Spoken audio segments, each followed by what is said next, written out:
Oh yeah, man. I want to say first and foremost, thank you for coming on the platform. It's truly an honor, man. You done worked with some giants, you know what I'm saying? So you done contributed to, some of the greatest, artistry and music on the planet, man. That's major. I'm humble, bro. I appreciate it, man. Appreciate it. Oh yeah, oh yeah. Like I still We have gonna work to do. I'm still out here. right, still grinding, still doing it. That's amazing. For the viewers who may not recognize you or they may not know who you are, let them know who you are and definitely where you from. Indeed, indeed. Well, my name is Bass Heavy. I'm a record producer, audio engineer, musician by trade, also an educator. Uh, my roots was built in New Orleans, New Orleans hip hop, New Orleans underground hip hop. I also got roots in R&B and jazz. Uh, and yeah, now I'm in H Town in Houston putting it down, but still New Orleans to the bone, Grissom. Man, that's what's up. Big shout out to New Orleans. That's a special kind of place, man. Even if you from the States, when you go down there, it's so amazing from the food to the music. That's really where our music come from. Congo Square, blues and jazz. You know what I'm saying? That's like Mecca. A direct conduit from the motherland. Yeah, and even till today, you still got cats like Wayne and P and Cash Money and No Limit. 100 years later, 200 years later, y'all still running the game. That's major. Right. That boot love. Yeah, yeah. Big shout out to H Town too. Oh yeah, man. And I mean, you know how that is. I mean, I transferred down here to Houston after Hurricane Katrina. Back in 2005, when the whole city had to evacuate for a minute, and I just pretty much set roots up there after that. Okay. Now, how did you even get into music? Like, was it in your family or something in the community, or you got into it in high school? How did you even get it? Definitely my family. My mom's is a singer. My mom's a gospel singer. She was in the church. My whole family was heavy in the church. Matter of fact, the church that I grew up in was literally through our back fence. The back fence of our yard was the parking lot of the church, so it was pretty close to church. So yeah, being around music a lot, going to all the choir rehearsals with my mom, being drug along, and then eventually playing bass at church, and but being exposed to the music early, I started pecking around on the piano like real early, like 6 years old, 7 years old, playing by ear.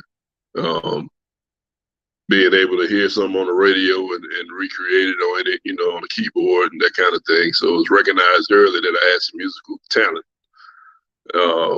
But I didn't actually start taking formal musical training until I was 10.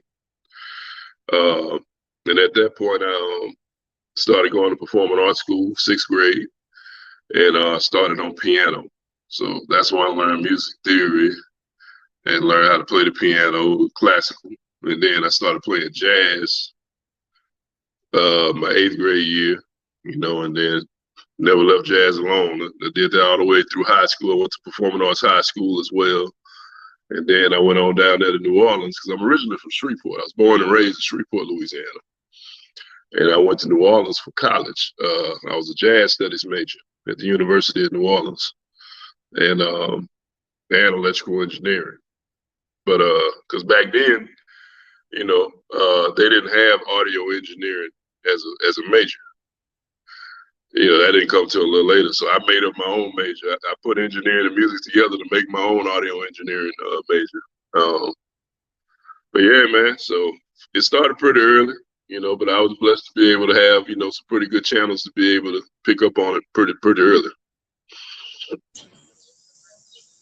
Man, that's a blessing because, like you said, you took it all the way back to the church. A lot of people don't give it up for the church. You know what I'm saying? Because that was their first, live performances, and you get to hear people singing in their family, and you know what I'm saying?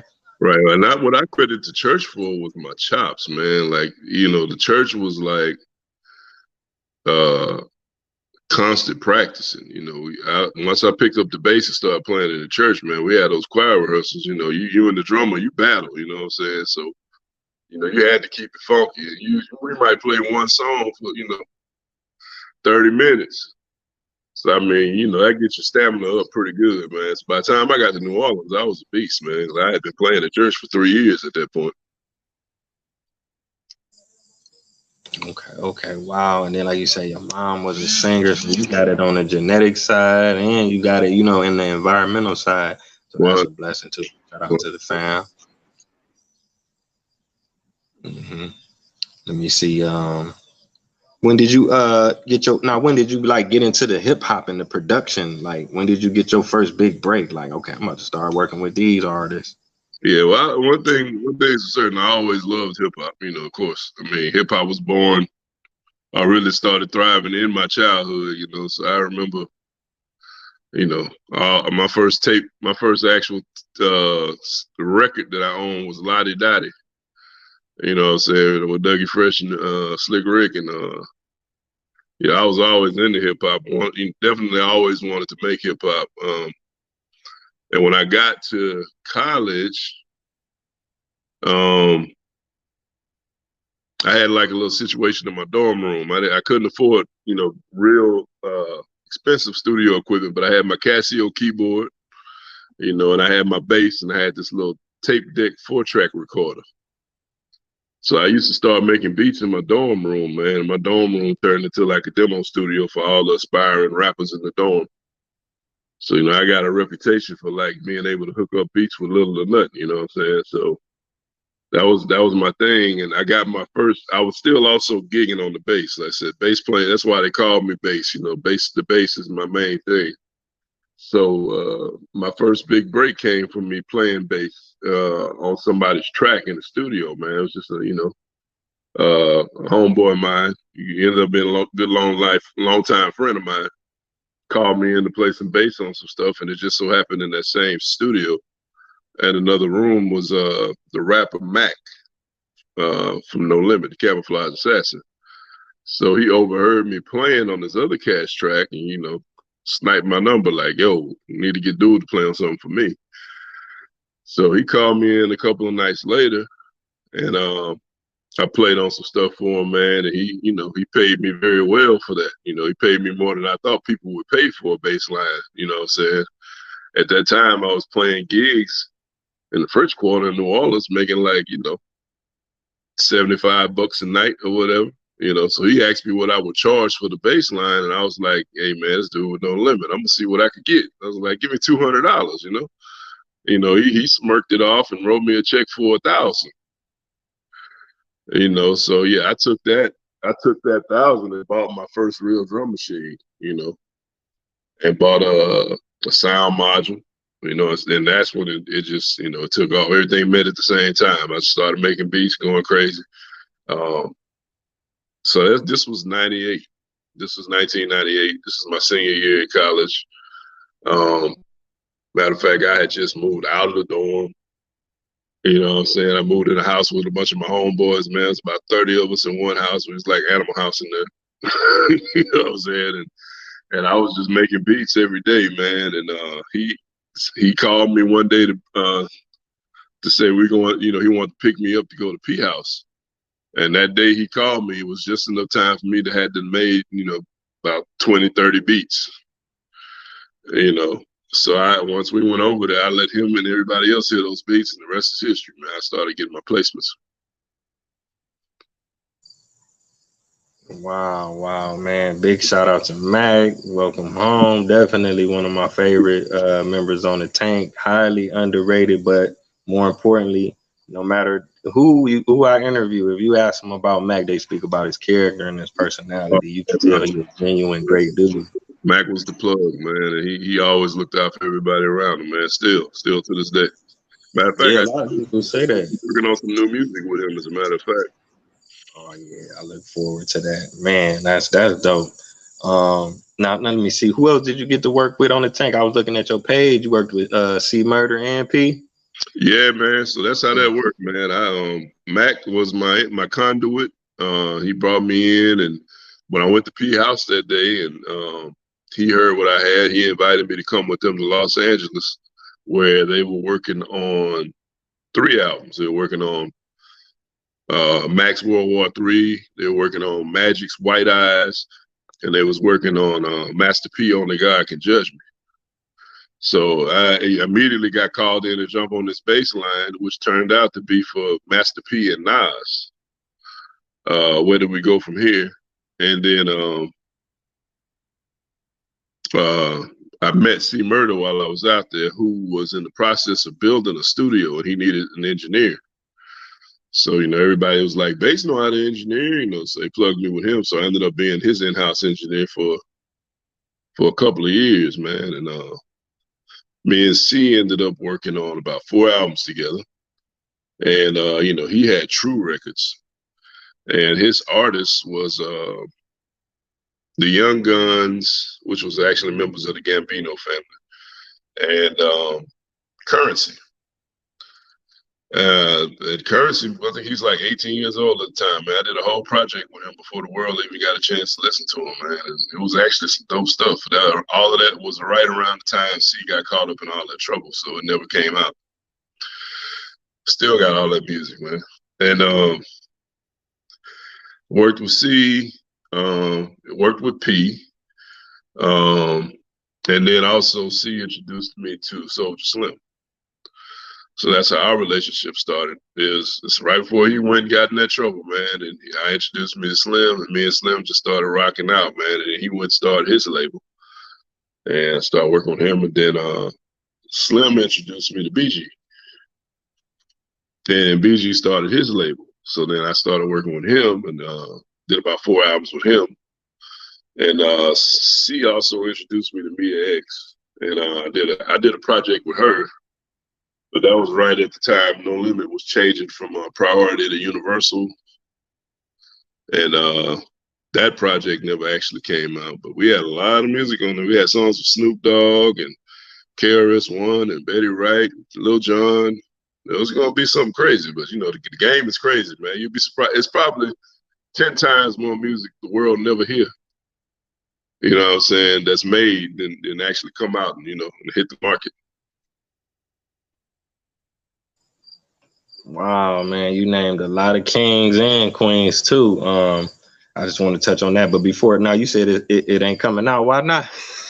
Man, I mean, that's when you get into the politics, man. There was a whole lot of politics, man. I mean, in between all of these names and stories, it's a whole lot of, it's a whole lot of things that transpire, man. I mean, stuff you can never calculate for, The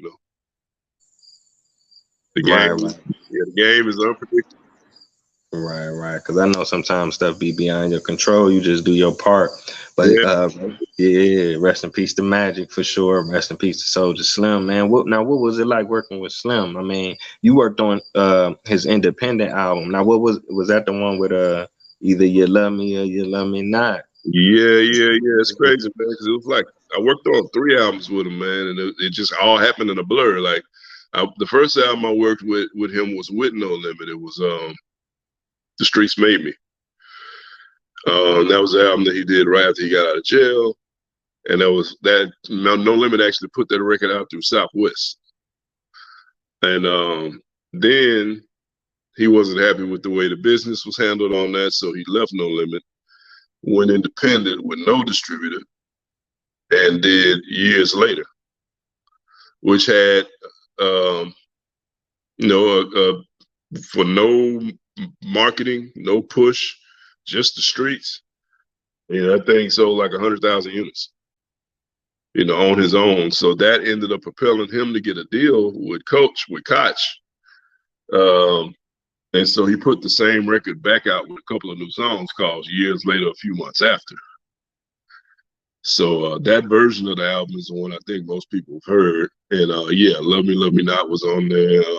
I produced Cheese Eaters and Hustler, first song on the album. And I did a lot of engineering on that album. But how was it to work with him? I mean, Slim was a pleasure to work with, man. He was a genius. I mean, we called him the down south Jay-Z because he didn't write anything. He just go in the booth and rap. You'd be like, what the hell? Did you memorize it? No, he just came up with it right there. He would have you play the beat a couple of times. He'd vibe out to it and go in the booth and just lay it down. Man, big shout out to Slim. Definitely a king. You had mentioned earlier, like you said, you had tracks with KRS-One and Nas and Mac, and just a lot of real lyrical cats. You know what I'm saying? So I just want to salute you for that, man. I know them studio sessions is crazy. Yeah, man, it's great. I mean, a lot of that. I mean, that I was part of the generation where people started mailing it in. You know what I'm saying? Like the Nas. It's funny how it changes over time. The Nas was the first feature, major feature of a song that I played on, and that he mailed the 2-inch reel, to LA. He was in New York. He mailed back a 2-inch reel of his verse, right?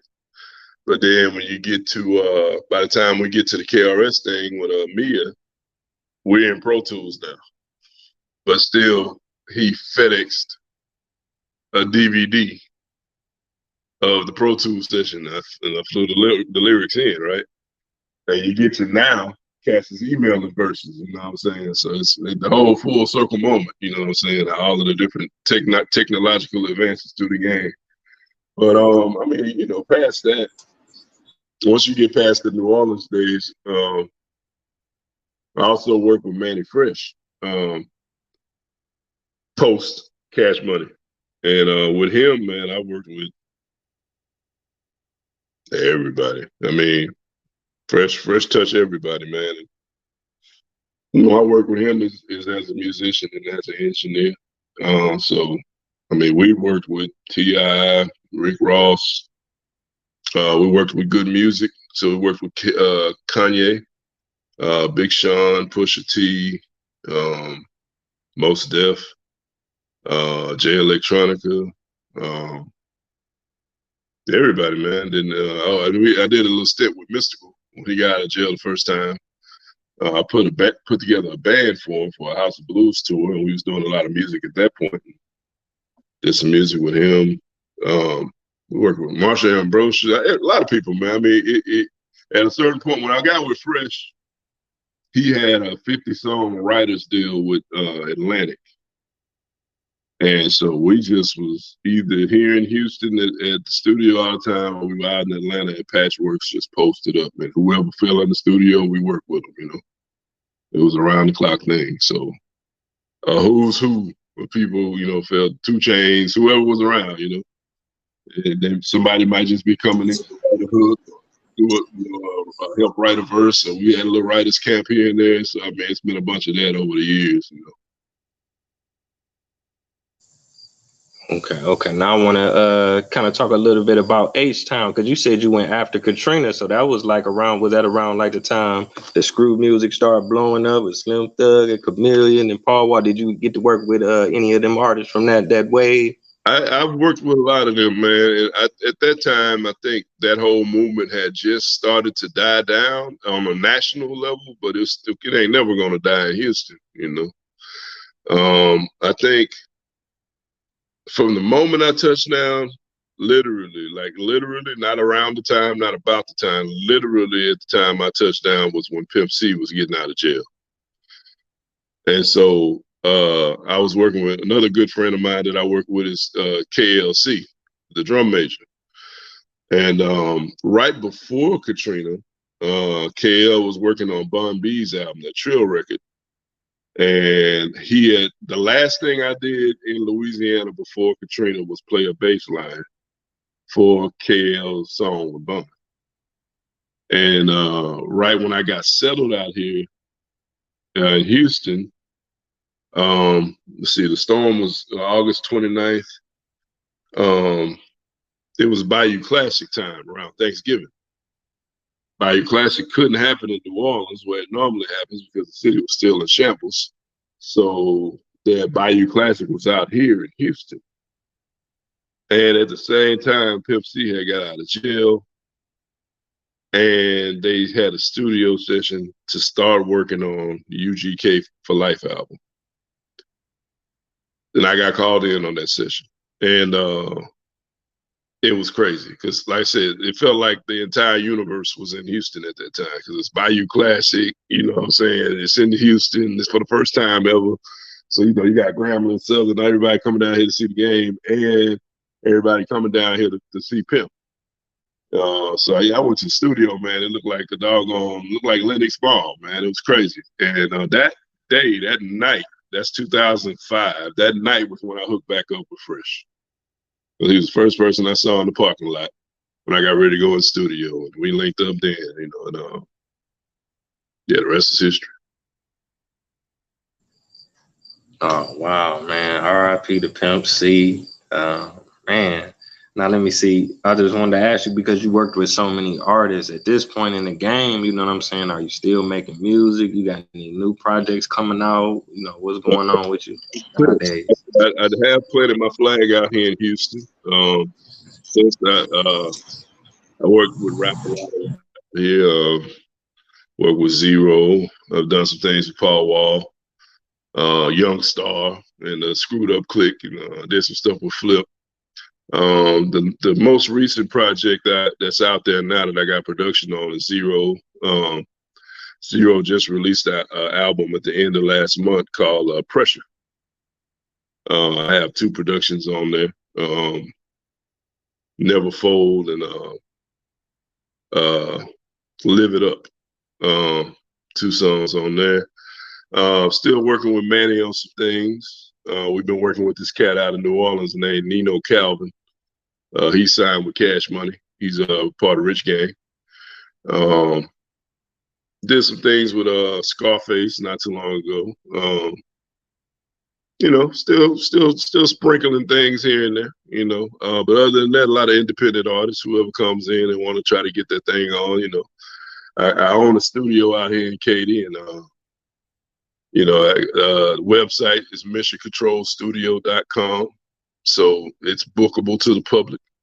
So a lot of people, you know, go on there and either book me for production or just book me for some studio time. And so whoever, you know, hits me up to want to get some work in, that's fully accessible to the whole world. You know, anybody wants to come and get some more music, it's there. Just hit the link.